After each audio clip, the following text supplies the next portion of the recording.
I made short ribs last night for dinner. For the boys. For my boy. But for me, I had liver. Calves liver. And string beans with full fat ham hock. And a little pile of brown rice. And I propped the pillow up in the bed. And I put the pillow right here. And I ate while I watched The Housewives of Atlanta.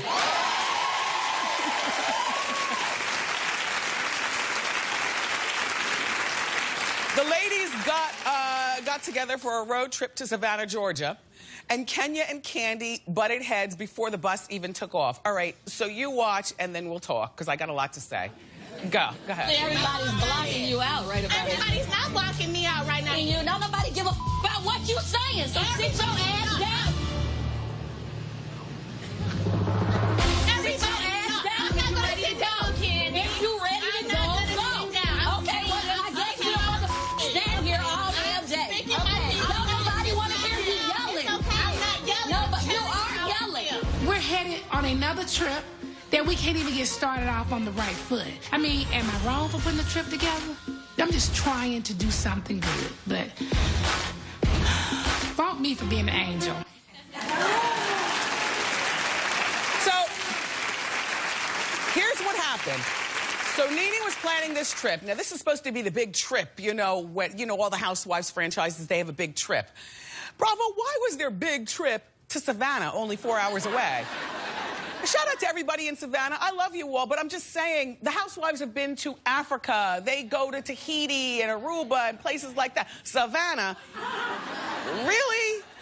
Anyway, it was like a 4-hour drive from Atlanta, and all of the women were late for the bus. Now, not just late. See, Kenya thought that she was the queen bee because she was the first one there, but Kenya, as Andy Cohen called out last night on Watch What Happens, was an hour late, and she was just the first one of the rest of them being late.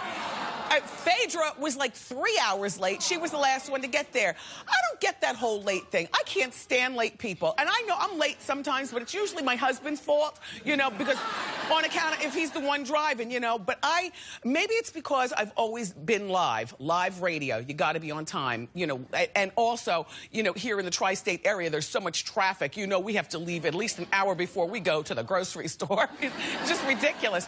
But, you know, so they were all late, and I would have left them all. And Nene was upset. I would have been upset too. Late is a sign of disrespect, and then